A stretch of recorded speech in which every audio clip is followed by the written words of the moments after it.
What is going on, Patriots? We are here back for another installation of Across the Pond. We have a unbelievable guest. I love this man. I'm so glad we wrangled him between all of his different projects he's going on. He's one of the most dynamic men in the game right now. Nathan Halberstadt is here. Nathan, who are you? What do you do? Timcast viewers probably know who you are, but just in case they don't, what do you do? Well, thanks for having me back, Tate. We've had, I guess, a series of appearances together now, which has been fantastic. Yeah. Like the New Founding podcast you came on. I've been on your show, a few different shows, a few different times, and then Connor, nice to finally be on a show together as well.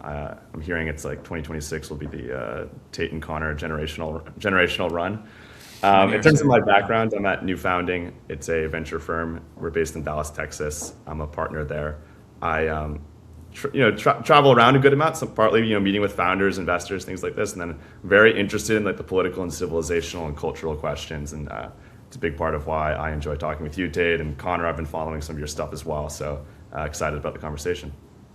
I love it. Well, we are thankful, and we got a great topic. I mean, when I saw this topic jump up on the timeline, it had to be Halbs. So I'm just going to jump in here. I'm going to read. This was a headline that dropped this week. It instigated quite interesting discourse. The boomers and zoomers went at it again. This happens like every 3 months. This was the headline. Gen Z has cut down on their effort at work because they do not think it is worth it if they cannot afford long-term financial goals, per YF. So obviously there's been this big rift between boomers and zoomers.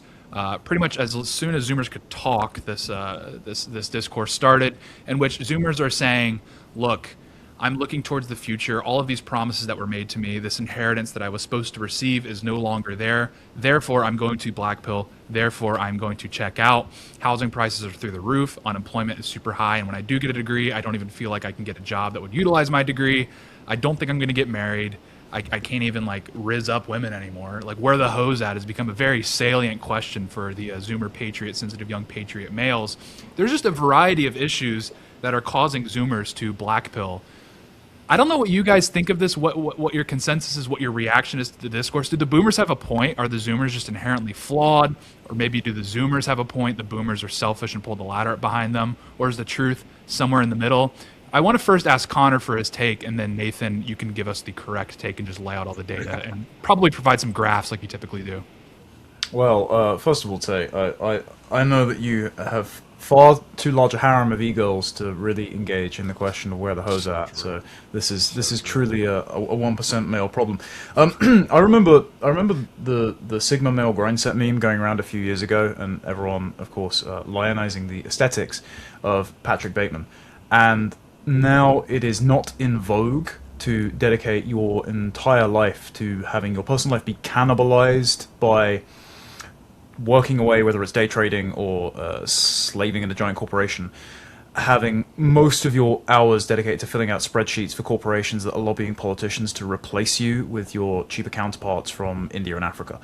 And I think a lot of people are realizing that there's no use engaging in the pull yourself up by your bootstraps boomer promise that you can work 30 years at a corporation, retire in your 60s with a golden watch and have the white picket fence and a large family on a single income, because since before we were born we've been indebted and flooded with third world dependents that are not just changing our culture but also pricing us out of jobs and housing. This is the work that Nathan's done. This is the stuff that I brought up in the recent rhetorical kerfuffle with Ben Shapiro appearing on Trigonometry saying, well, if you can't afford to live in the city you were born into, just move. And at the same time, while insisting his comments were taken out of context, he was supporting H-1B visas, which is exploited for like mid-level jobs and in startup firms and big tech corporations, where your average white-collar, decently educated white guy would have got his start a few years ago and built his roll-up in a corporation, but is now inaccessible to him. And so this is behind, I think, a lot of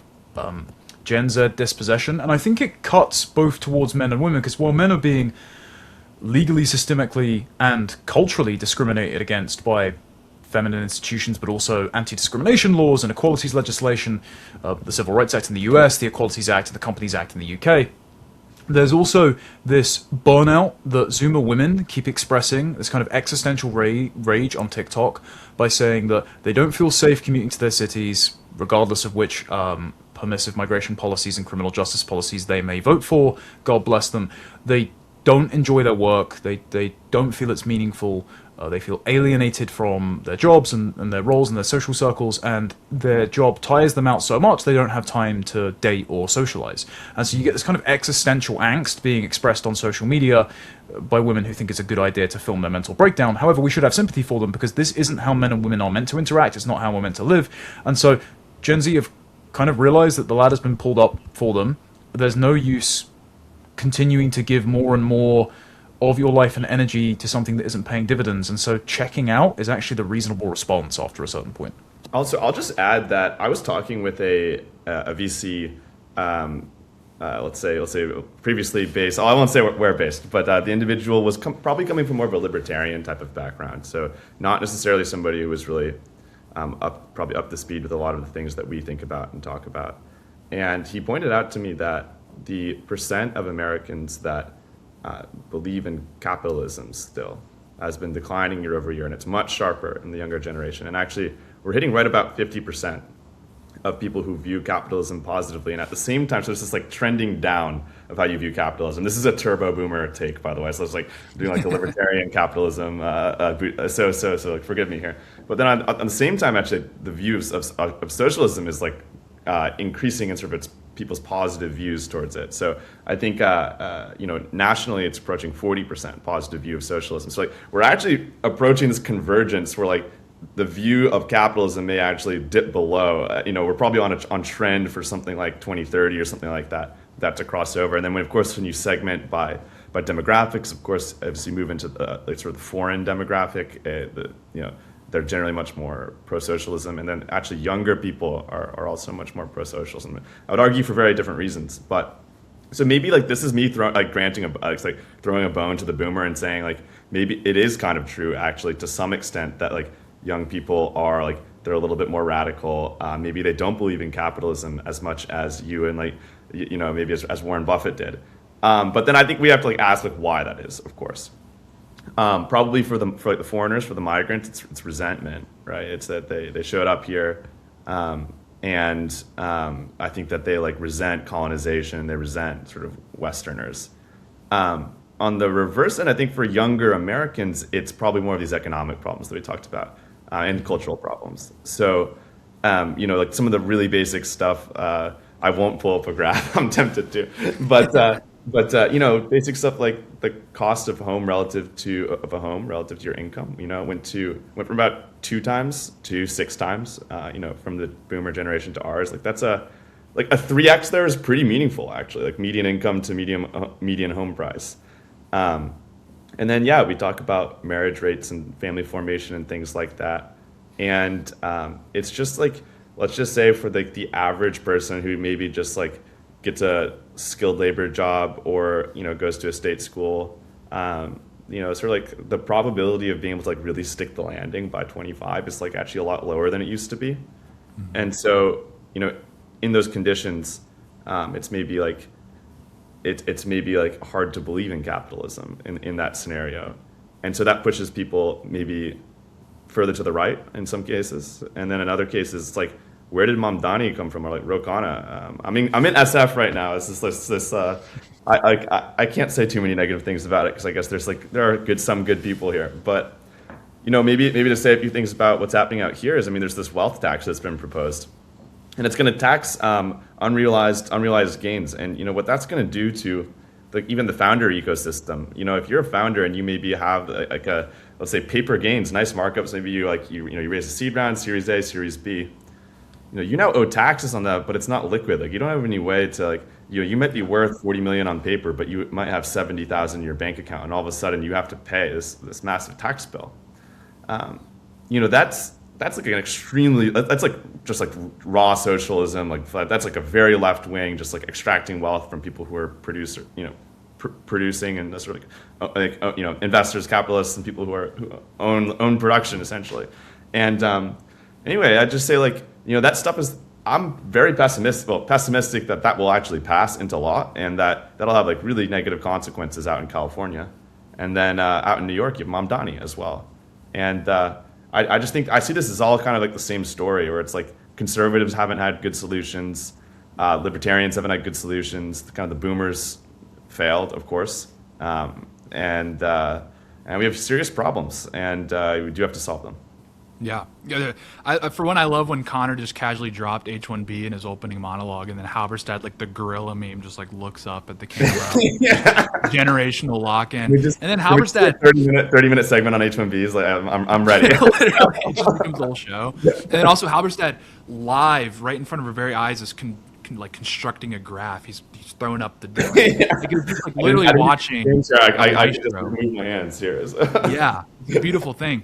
But there's so many different directions we could go. I mean, I think it's important to hit on. Again, this is going to be like a turbo boomer nuclear take, but like socialism is bad broadly. It's not a controversial opinion in our sphere, especially here on the Timcast channel. But the interesting thing is, this isn't of the flavor. This isn't the socialism of the flavor of sort of the Scandinavian. Let's just try it and see if these redistributionist policies could work. Because maybe there is something to be said about that. Because I mean, for the longest time, things were actually going quite well in Scandinavia, to a degree in Canada as well. But these things are predicated on favorable demographics. It requires a degree of homogenization that just a homogenous population that just doesn't exist anymore. And so the socialism, the flavor that we're seeing with Gen Z is more of the flavor of vindictiveness, more of the flavor of like retribution, which is why you get a Mamdani, because Mamdani is not a economics scholar who is just really convinced that if we get if we get the certain policies in and get the stats right and the numbers down, like we will create prosperity and generate prosperity for New Yorkers. That's not really what he's going for. His is quite literally more just based off of resentment. And I think that gets at Zoomers generally, our politics generally, even on the right, is based on a degree of resentment. I know that's like an unpopular take, an unpopular opinion, but it's true. And I would say in many ways, both right and left among Zoomers, they actually do kind of have the right to be resentful to a degree. The problem is the left-wing Zoomers, their resentment is more channeled at the people that actually would create a prosperous civilization in the first place. It's typically they just hate white people, fundamentally. That's where the resentment is stemming from. Mamdani, et cetera, you name it. They just tell you openly. We're on the right, it's resentful more at the directed correctly, which is at this post-war consensus, this liberal regime, this idea of the blank slate that is just completely deracinated Zoomers. I mean, again, there's a whole variety of different ways we could go with this topic, but a lot of people know for me, I really am interested in anthropology, specifically like religious anthropology, and you're seeing among Zoomers this push into Catholicism. And I think the reason that's happening is because Zoomer men, particularly Zoomer men, feel incredibly deracinated. They feel incredibly sort of cut off from heritage, cut off from lineage, cut off from the roots. And they see an institution that is ancient, that has sort of this clear, distinct connection to the past. And they're like, this is like oxygen for them. They can finally have something that is grounded, something that is real. And so they jump into it with 2 feet. And I think that's kind of what's going on. Is I think there are very few places for young men where they can feel connected to the past, where they can feel a sense of rootedness, because the modern man really is just cut off from the past. And the problem with that is very obvious, is the past is always going to make claims on the present. And boomers hate that. Fundamentally, that is the biggest gripe boomers have, is with the idea that the past will make claims on the present. That is why, in a variety of ways, they're frustrated with Zoomers, because Zoomers are saying like, no, we actually kind of like the restrictions that the past puts on us. We actually don't like individualism, because the problem with human nature is you do need guardrails to some degree. You do need a sense of purpose, and oftentimes society is what prescribes purpose to your life. It's very hard to expect people to just sort of pull purpose out of thin air. That's why Zoomers are returning to Christianity broadly, is because it just prescribes you purpose. This is what you're supposed to do. Go do it. That's very hard for Zoomers to just generate out of thin air. Boomers inherited that. Their parents actually did give them these sort of assignments, so to speak, and they bucked it. They bucked it on purpose in favor of sort of pursuing individualism. But it's very frustrating. This whole debate started, at least the last time I remember seeing this discourse start, was over Vivek and his disparagement of the term heritage Americans. And what he was getting at was that over a year ago. It's like hard to even believe it's been that long. But yeah, I know. Right. Well, Yeah, and then obviously he had his speech at Amfest where he's saying like, okay, well, heritage American's not even a real thing. Like American is defined by your ideology. The problem with that, for a variety of reasons, is it just further contributes to the deracination of Zoomer men, Zoomer Americans specifically, because again, it just puts them back in the same position that's destroyed us in the first place. Is the situation where, hey, you're on your own, figure it out. Whatever your calling is, just pursue your calling, man. Just pursue your passions. We can't do that. It's ruined us. It really has. Like, we do need some guardrails. We do need some purpose. I just want to jump in and add maybe two things here. So like one is it's like hilarious, like Vivek, like back-to-back Christmas crash outs. Like you said, he's lost 3 times. I can't wait for what 2026 has in store. It's the most Indian time of the year. More could be said there. But you mentioned, of course, these ideas around, let's say, like tradition, and Chesterton has the famous quote, like tradition is the democracy of the dead. And I think that it's actually, that quote is like particularly true in like a funny sort of, like, if you read it like very literally, like the boomers were, many of them are still alive, of course, but they of course were like fundamentally quite rebellious as a generation. Of course, you could talk about like the 60s counterculture, and I was out stopping at like the Stanford Review 2 nights ago out here, and you think about a place like Silicon Valley, and the like places like Stanford, like UCLA, whatever, broadly California was, sort of these technologists were this combination of like rebels, visionaries, and sort of like hippies. But they rejected like every form of tradition. You still sort of see it out here, actually. Like people kind of, now I'm going to start attacking SF. Like people just like dress like slobs, of course. Sort of even the way that they talk, it's very like sort of everything is like layers of subversion. And this was like very much so like the boomer generation sort of is inherited. So when Zoomers like, okay, you go to the Stanford Review, many of them are converts to Catholicism. Like, why is that? And it's that I think they're trying to leap over the boomers to the dead people that the boomers subverted. It's like roughly how I would describe it. And but otherwise, I just agree with everything that you said. Yeah. Yeah, Connor, what's your take on this as our resident Catholic on the panel?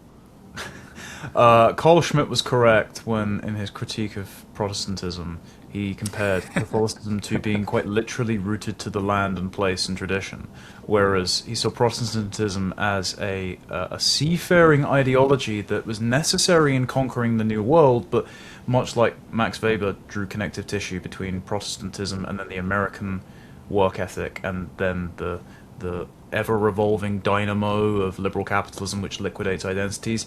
He saw that the rootlessness of that led to the human life being fed into the thresher maw of ever-growing technological progression and GDP generation.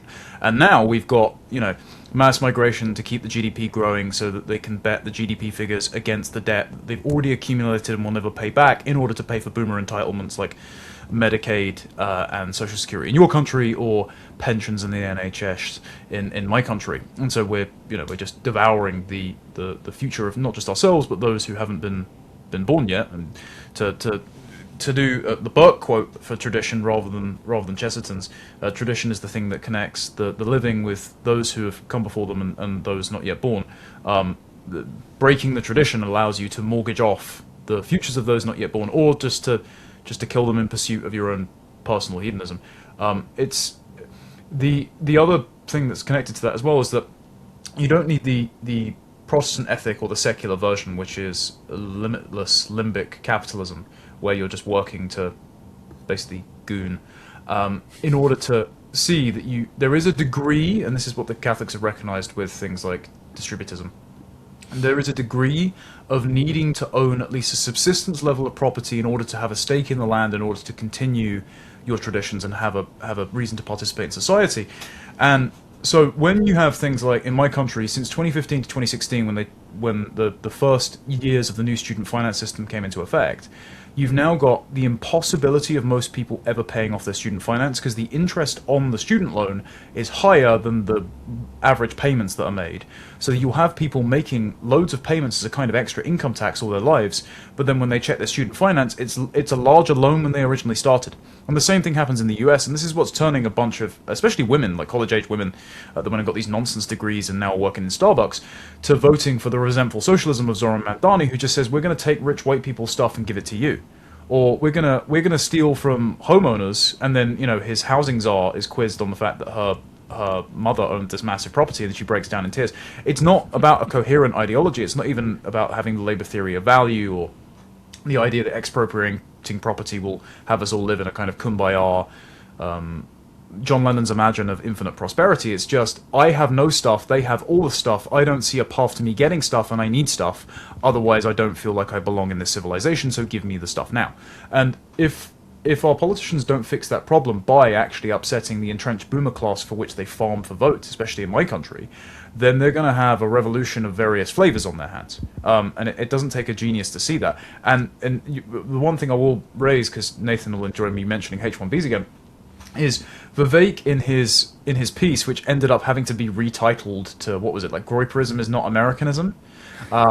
In his piece, he said the solution to white guys realizing that every single other group has played identity politics successfully at their expense is not for them to engage on the same terms. No. Keep fighting with one hand behind your back, and instead we give to every child born in America a very clever rhetorical trick there, because Vivek is an Indian anchor baby.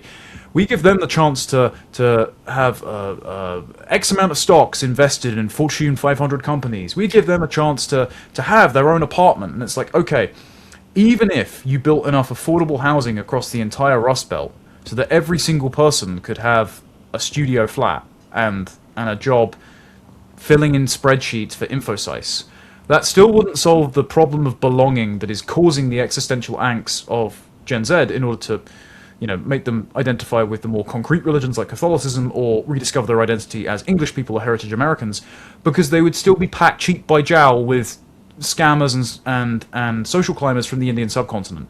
So actually, it's as much a demographic and a identity issue as it is an economic issue, and so we can fix all the economics, and we need to, but you're still going to have that problem of feeling dispossessed in your own homeland and severed from your patrimony, even if Vivek's is at farming at American Fest pays off. Well, it's bred this really pernicious combination among Zoomers of simultaneously being nihilists but also being narcissists.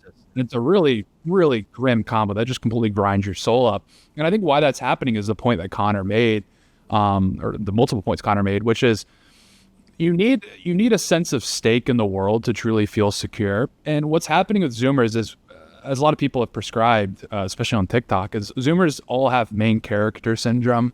And what that means is, I guess, in short, is they believe that, look, my only way I'm going to leave a mark on this world is by doing something big, and that's going to be by being an influencer of some sort, because that seems for Zoomers to be the only avenue in which you can feel like you're taking up space in the world, to feel like you're possessing space in the world, that you're, again, leaving a mark in any meaningful way, because that really is the only avenue that allows you to have your name put somewhere, to, again, feel like I existed, I've proof that I existed on this earth.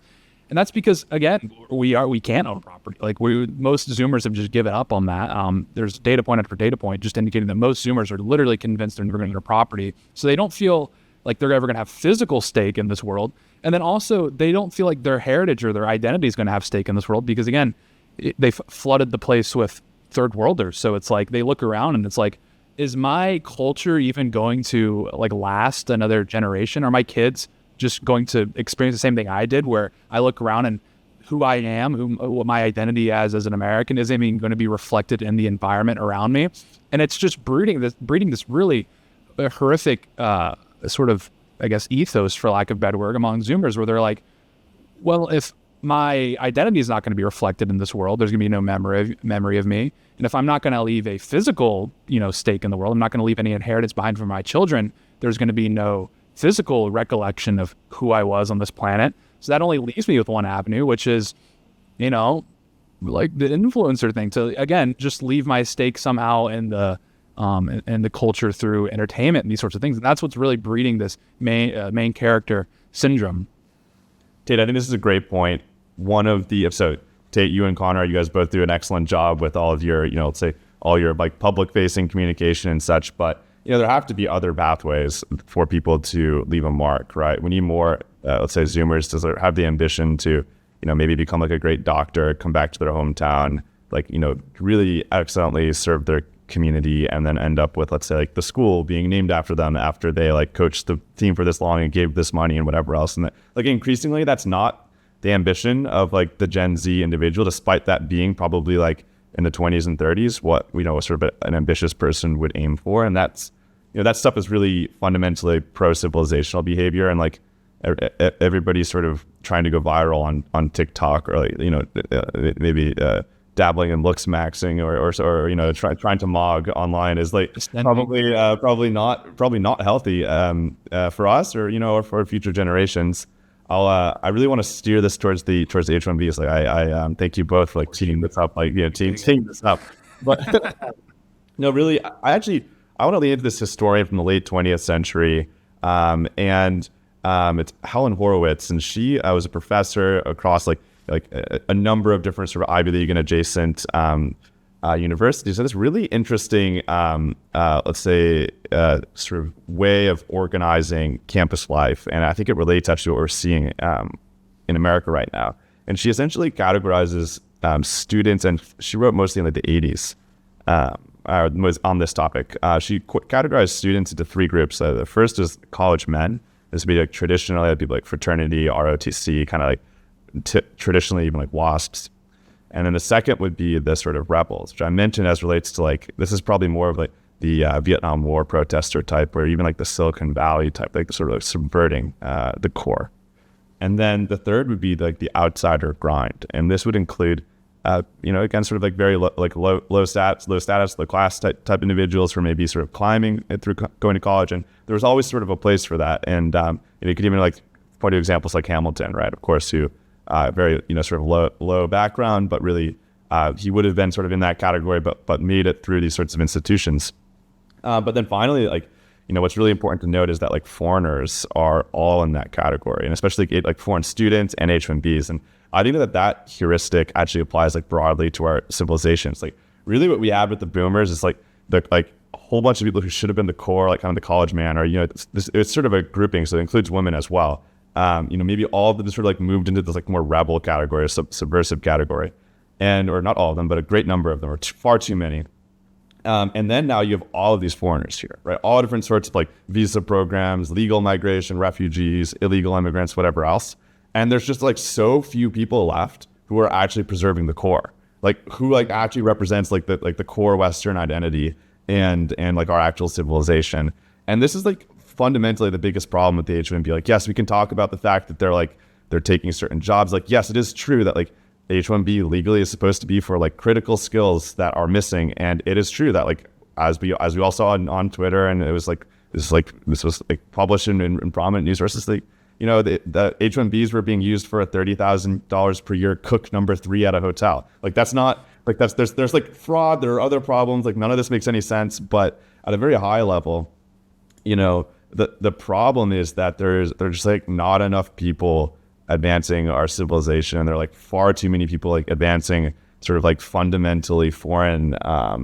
We could even go into like the question like a lot of these people are like in this case, it's like all of them are Hindu, right? It's like, this is like base level idolatry, like Eastern paganism. Like, yeah, we want to import like 50 million more of those. Like, do you want your kid to have to like debate the merits of Hinduism in middle school and like be proselytized or something? I think like some of this stuff we have to like take it, maybe even moving like a step outside of the material considerations, which are real.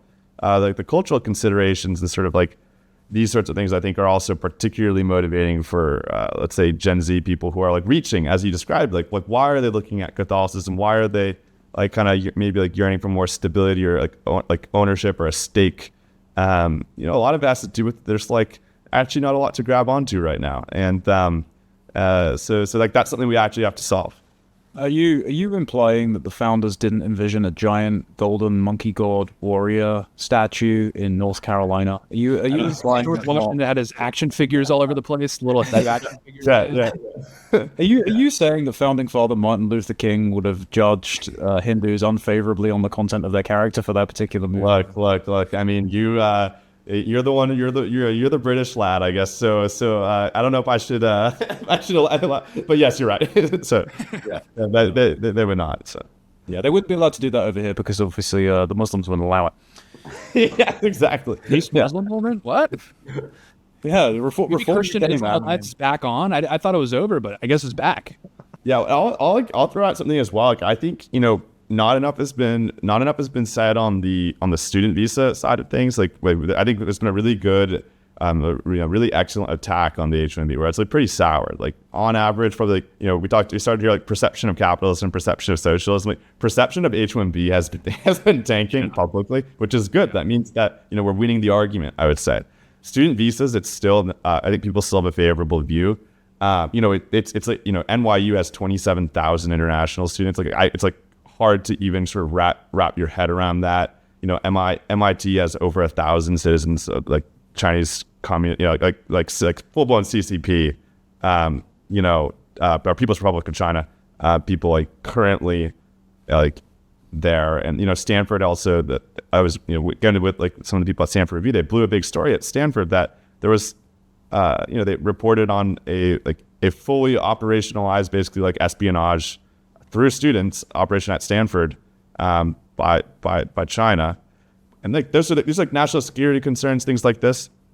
But then culturally too, it's like you go on campus, it's like it's like Halloween or Thanksgiving or Christmas or whatever, and it's like, okay, like, dude, what every year less of the student body even cares or participates, and this gets at like what we call like subversion of the core. I guess I want like our colleges to like still have Halloween parties and like to still celebrate like let's do Christmas actually at our colleges, and the fact that every year fewer people do is concerning, of course. Yeah, it's quite depressing actually this year because so my wife and I we actually are one of the few Zoom, well, she's a millennial, but we got a house. It was 10 times. Well, yeah, but you made it. When you said earlier that American house prices have gone up from 3 times your average income to 8, in Britain it's gone from 2 times to 11 times. Like, wow. My parents got their house in the late 90s. It's a tiny house, similar size to ours, for less than £100,000, and we paid north of 400,000 for ours, and it's like the same house size just a few years later. Anyway, so when it was Halloween this year, we bought chocolate expecting people to knock on doors because obviously everyone goes trick-or-treating. We had one set of kids knock on our door, and it was two Asian kids. That's it. And we are still in we're in one of the only 2 places in London that's still like a English majority borough. Nobody has kids in our suburb. So you're right in that, yes, it's also replacement migration. It's got economic effects. It's got national security effects. We have about until the most recent immigration numbers, we had 90,000 Chinese visas issued every year, and pretty much all of those were students, and a few extra thousand as well from Bangladesh and India. So we had about 100,000 students in, again, a country the size of New York State. Our university system is entirely corrupt. There was loads of intellectual property errors, but also, campus just became an unfamiliar environment. All of the best student accommodation was given to the Chinese students who were paying for it up front, and, gambling in the common rooms. Full sticker price. Same here in America. I mean, we have 1.5 million foreign students, and a lot of it is really this like interesting arrangement between the university administrations and these foreign students, where it's like they sort of like profit personally, but I would argue at great detriment to American students and to our sort of our country. Yeah, in Scotland, where the university's there, like, because the Scottish students get free tuition, so there's zero incentive for these Scottish universities to actually accept Scottish students. So they just like literally battery farm foreigners. As long as you're willing to pay, again, full sticker price, come on in, here's your visa, and hey, you get 2 years extra in the UK. Yeah, there's a lot of people in China and India, right? And so it's like it's not that hard to find like one guy who's parents are willing to like cough up the 45K or whatever it costs to send them to this place, and for them it's sort of a way to sort of enter maybe some sort of another, but like that incentive system is that's to be crushed, of course. Like we can't have like the colleges that all of us went to just simply become like farming zones for foreign students. Like it's actually very dystopian. Yeah, literally. And also it destroys your college teams. I mean, we need Americans are the most athletic people on planet Earth.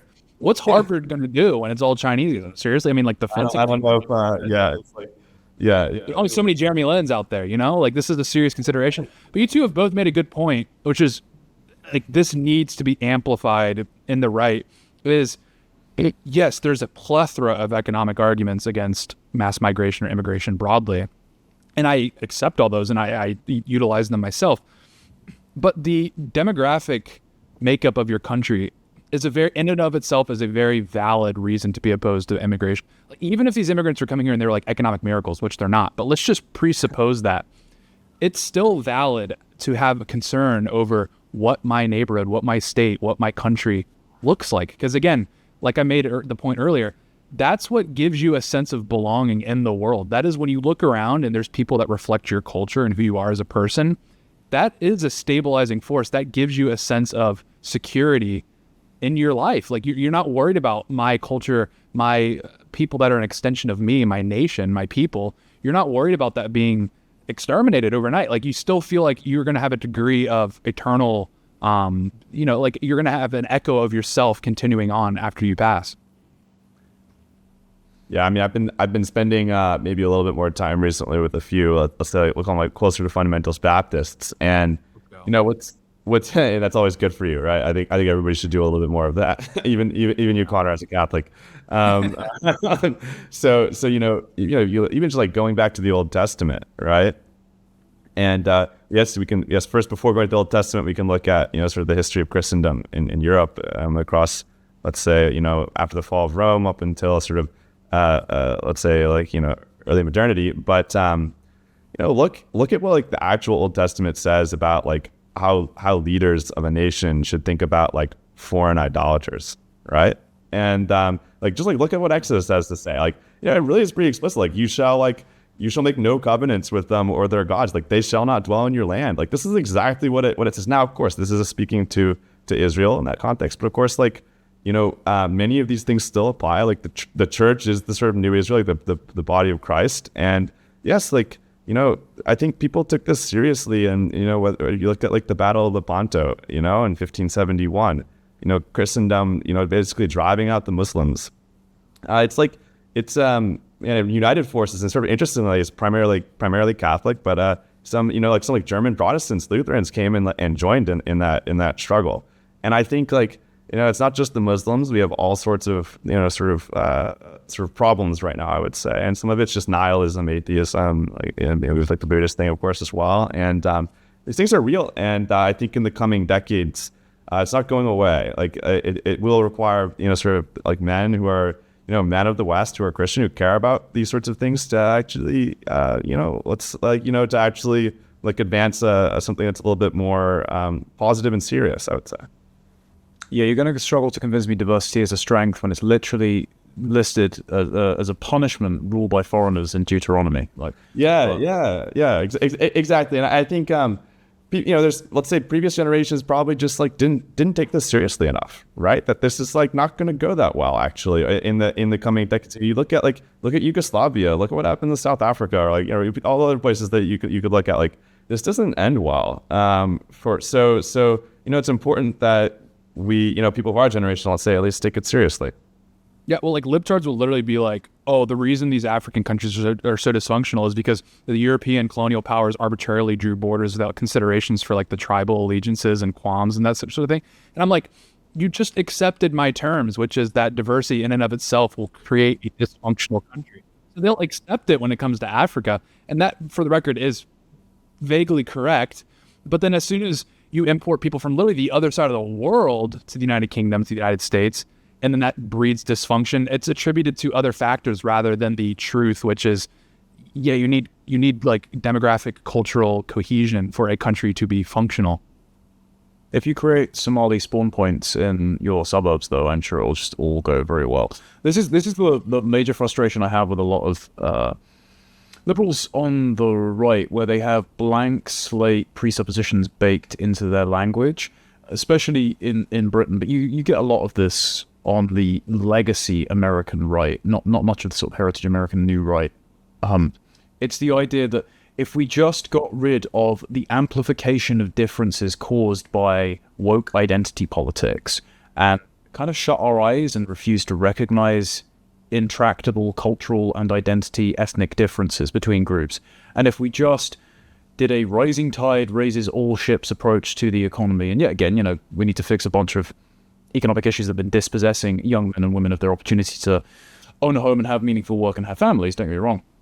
But if we just twiddled the dials on education, cultural cohesion, and economic opportunities, then actually the kind of liberal utopia that the Mamdani socialists uses window dressing for their anti-white racial resentment, it will be achieved. And it's actually, the problem is that the left are just going about the shared premises the wrong way. I mean, this is how you end up with the left and right being the two cheeks of the same post-war liberal consensus backside that Reno's written about before. And what I think we've recognized is, with these fractured ethno-cultural circumstances, which we've been born into because of just diversification and operating our border and economic policies on blank slate assumptions, we recognize the natural tribalism of human beings, and we're much more pessimistic about the prospect of integration and of the material considerations that you spoke about, Nathan, resolving those intractable differences. But our willingness to be honest about that is both, at once, the solution to the problem, but it's also the reason that boomers recoil in horror from any person under 30 on their own ostensible political side who is more honest about these issues. Like, there is nobody under 30 actually believes in the blank slate. They're either full-throated gay race communist revolutionaries and appeasing various oppressed non-white groups or various perverted sexual identities, or they're just spouting 1350 and saying Scott Adams quotes, rest in peace. Whereas your average boomer, like we had this meltdown recently where a bunch of liberals on the ostensible right in the UK reacted to the civil war in America between Shapiro and Vivek and Tucker and Fuentes by saying, oh yeah, there's groypers all over the UK, they're talking about ethnicity and identity and they're against civic nationalism. It's like, number one, that's not what that means, but number two, we just speak in completely incompatible terms, and you're not willing to recognize our concerns as legitimate, and therefore, just like with economics, they're pulling up the political ladder after themselves and then wondering why their ideas don't have any purchase. Yeah, absolutely. Well, Nathan, I know you have a hard out coming up here soon. Seeing as you are in the business of solutions, and you talk about this quite extensively on your musings on Twitter and elsewhere in your publications, could you give a sort of prescription for young men watching this show? Obviously, they are accepting all of our arguments because they're just objectively true. We're just administering the correct take here. Can you maybe give a prescription and sort of a reaction to this, this entire conversation as we close down here? Yeah, I would just say I would encourage people to not fall into nihilism or lack of action. What's exciting about doing venture capital is that I get to talk with many of the young people who are excited about solving these problems. So things like addiction in America, or let's say family formation or home ownership. We generally look for young founders who are solving these problems. I just to name one or two really quickly. Like, we recently invested in Sunflower Sober, which is a platform for people struggling with addiction. The founder's passionate about solving opioid addiction and other things in America. The American Housing Corporation is doing basically row home builds in cities that are well constructed for families, and there's some technology that allows them to essentially build at a much cheaper price and sell to families. And so we're constantly looking for people like that. And maybe my call to young people would be to, find people like that who are ambitious and are working on the big problems, and go work on them yourself. And so that might mean moving, or it might mean investing more locally in your community, but to actually be a player character. Or maybe we talked about, there's a little bit of a main player syndrome, but maybe to not do it as much as the influencer TikTok side, but to just go build and go do useful things. And then politics also matters. So I'd say you should be involved with that as well. I love it, dude. Well, where can people find you? I'm on X, so just Nathan Halberstadt, or at NatHalberstadt. And also have a podcast, the New Founding Podcast, where I often try to talk with people across cultural, political, and technology type spaces that are working on some of the problems that we've been talking about. I love it, dude. Fantastic. Well, thank you so much for hopping on. Connor, where can people find you? And maybe if you have a similar anecdote for young guys. Yeah. I don't know. I don't know if I have much advice other than in the inverse. Always, if you get the opportunity before you have to enter the world of work proper, do a physical job. Like, I would go insane if I didn't have my garden, and I'm very glad that I was doing like day laborer gardening with my grandfather and my uncle in my teenage years. It gave me some grounding and it improved my work ethic, and it's hopefully in Cincinnatus fashion what I can go back to when we've won and we've pressed the fix epidemic switch. You can find me Connor Tomlinson on YouTube and on Substack, should be under Tomlinson Talks, and you can follow me on Twitter at con_Tomlinson. I love it. I love it. I agree with both your analysis. Yes, find good people. That's the most important part. It's the most difficult part of being a young person, is finding other like-minded individuals, but they are out there. And trust me, you will find them if you look in the right place. And yeah, I also agree with Connor. I mean, yeah, do something with your hands. Like, figure out what you are capable of physically. I know it's, some people in this space, they really go overboard with that, but there's so much truth there. You really need to know what you're capable of if you are going to determine what your purpose is and sort of which avenues you want to pursue. So I totally agree. With that, you can follow me on X and Instagram at Tate Brown. We will be back next weekend with more Across the Pond. Nathan, thank you so much for hopping on. We'll probably see you again soon. So with that, we will see you guys next week. Thank you very much. Thanks, guys.